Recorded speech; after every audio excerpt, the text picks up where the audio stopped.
Devlətə pulumuzu köçürdürük, nətər lazımdır, qaydasında, vaxtında. Bu taksiler imkan vermir bizə. Biz bütün nə qaydalar qoyulub, hamısını əməl edirik, ancaq bizə baxan yoxdur. Bu taksilərin əlindən bir. Çünki avtovağzal tək fəaliyyət göstərmir. Avtovağzaldan başqa 3 dənə avtovağzal fəaliyyət göstərir.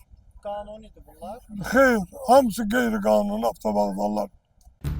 Kanalımıza müraciət edən bir qrup avtovağzal sürücüsü bildirir ki, şəhərin bəzi nöqtələrində, xüsusilə Qədırxum İstirahət Mərkəzinin qarşısında qanunsuz sərnişindaşıma həyata keçirən 1 manatlıq və digər taksi növləri onların qazancına ciddi təsir göstərir. Sürücülərin sözlərinə görə bu fəaliyyət marşrutların sayının azalmasına səbəb olur və rəsmi daşıyıcıların işini çətinləşdirir.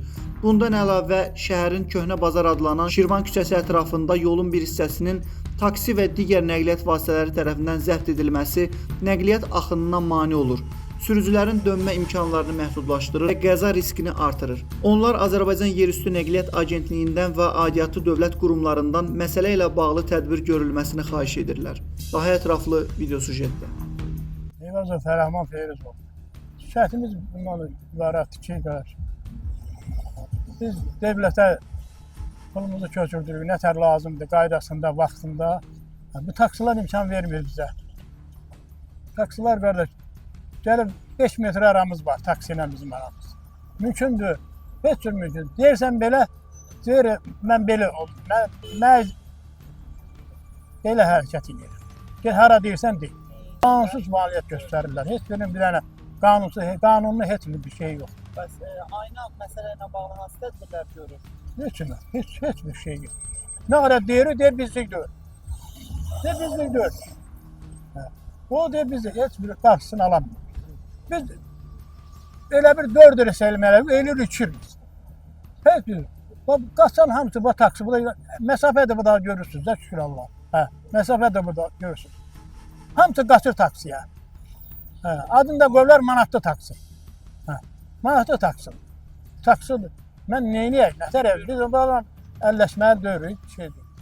Bütün bu vergilərdir, texniki müayinədir, vergidir, pensionlu fonddur, bütün hər bir şeylər hamısını biz ödəyirik ki, biz bütün nə qaydalar qoyulub, hamısını əməl edirik, ancaq bizə baxan yoxdur. Bu taksilərin əlindən bezmişik, qardaş. Buna bir yer lazımdır ki, biz bu vergini ondan sonra pensionlu fonddur, ondan sonra tibbi sığortadır, hamısını biz götürdük. Biz onları çatdırıb götürdə bilmirik.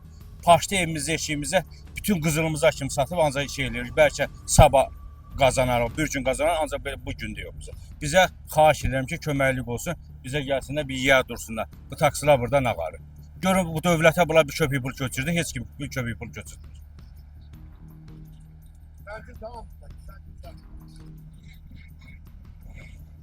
Mən uzun illərdir bu avtovağzalın sərnişin daşıyan bir taksisiyəm. Rəsmi qaydada işləyirik. Devlətin qoyduğu müqavilələri bağlayırıq. Həmin qayda əsasında biz sərnişinləri daşıyırıq. Lakin son vaxtlar elə əmələ gəlib ki, bizim avtovağzaldan heç bir yerə sərnişin aparmaq mümkün olmur. Çünki avtovağzal tək fəaliyyət göstərmir. Avtovağzaldan başqa 3 dənə avtovağzal fəaliyyət göstərir. Qanunidir bunlar. Xeyr, hamısı qeyri-qanuni avtovağzallar. Biri Şirvan Astanovkasında avtovağzaldır. Biri Severdə yeni avtovağzal açılıb, oradır. Biri Çıraq Petrolda avtovağzal açılıb, oradır. Biri Qədırxumda təzə avtovağzal açılıb, oradır. Bunların əlindən bizim heç bir yerə, heç bir sərnişin götürmək mümkündür. Məsələ ilə bağlı qarşı tərəfin də mövqeyini işıqlandırmağa hazırıq. Mirsah Əbrahlıoğlu, Muğan TV, Şirvan.